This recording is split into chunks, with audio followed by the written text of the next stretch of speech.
வணக்கம் நண்பர்களே. இன்னைக்கு ஒரு வித்தியாசமாக முள்ளங்கி பருப்பு கூட்டு செய்யலாம் வாங்க. எப்படி செய்யணுங்கிறத நான் காமிக்கிறேன். முள்ளங்கி ரொம்ப ரேரான ரெடிஸ் அப்படிம்பாங்க. இது நம்ம நார்த் இந்தியாவில் இலையோட கிடைக்கும். இலை தண்டு இது எல்லாமே சேர்த்து கிடைக்கும். கீழே வர தண்டு வர கிடைச்சிரும். ஸோ நம்ம இது எல்லாத்தையுமே பயன்படுத்தலாம். எல்லாத்தையுமே இப்போ நறுக்கிட்டு தக்காளி வெங்காயம் இது பூண்டு இந்த முள்ளங்கி இது எல்லாத்தையுமே நறுக்கிட்டு ஒன்றாவே நம்ம ஒரு குக்கரில் போடுறோம். குக்கரில் போட்டுட்டு அதில் கொஞ்சோண்டு பருப்பு சிறு பருப்பு அப்புறம் பச்சைப்பருப்பு பச்சைப்பயிறு இது ரெண்டும் சேர்ந்து ஊற வச்சுருக்கோம். அதையும் சேர்த்து மஞ்சப்பொடி உப்பு எல்லாம் போட்டு நம்ம இப்போ ஒரு விசில் விட போகிறோம். ஒரு 4-5 விசில் விட போகிறோம். கூடவே கடுகு எண்ணெய் கொஞ்சோண்டு லைட்டாக விட்டுட்டு தண்ணியை வச்சு நம்ம ஒரு 4-5 விசில் விடுறோம். இப்போ இதுக்கு தாளிக்க போகிறோம். தாளிப்புக்கு தேவையான வெங்காயம் தக்காளி இதெல்லாம் எடுத்துக்கிறோம். இப்போ பருப்பு நல்லா வெந்திருக்கும். ஒரு 4 விசில் விட்டதுக்கப்புறம் நம்ம எடுக்கலாம். எடுத்தோன்னா நல்லா அழகாக அருமையாக வெந்திருக்குது. நம்ம தக்காளி வெங்காயம் எல்லாமே போட்டிருக்கிறோம், எண்ணெய் போட்டிருக்கிறோம். ஸோ நல்லா அருமையாக பசுப்பமாக வெந்துருச்சு. இதை கொஞ்சம் கடைஞ்சிக்கலாம் நீங்கள்.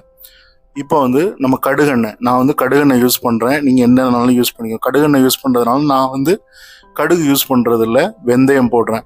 நீங்கள் கடுகு யூஸ் பண்ணிக்கோங்க. வெந்தயம் ஜீரகம் போட்டு நல்லா வெடித்ததுக்கப்புறம் அடுத்தால நம்ம வெங்காயம் போடுறோம். வெங்காயம் போட்டு நல்லா வசங்கணும். நல்லா வசங்கினதுக்கப்புறம் தக்காளி போட போகிறோம். வெங்காயம் போட்டு மிளகாய் போட்டாச்சு. மிளகாயும் போடுறோம்.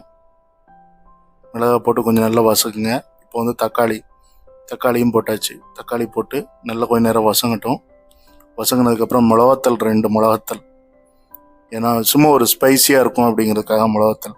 இப்போ கொத்தமல்லி பொடி மஞ்சப்பொடி மிளகாத்தப்பொடி இது எல்லாமே சேர்க்குறோம்.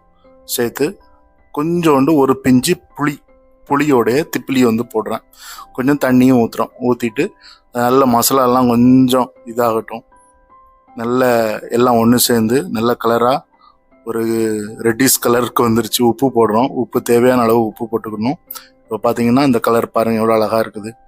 ஸோ இப்போ நம்ம பருப்பை தூக்கி தட்டிட போகிறோம். அதில் தட்டிட்டோன்னா அருமையான பருப்பு ரெடி ஆயிரும். கொஞ்ச நேரம் அப்படியே அதில் விட்டு கொஞ்ச நேரம் வைக்கணும்.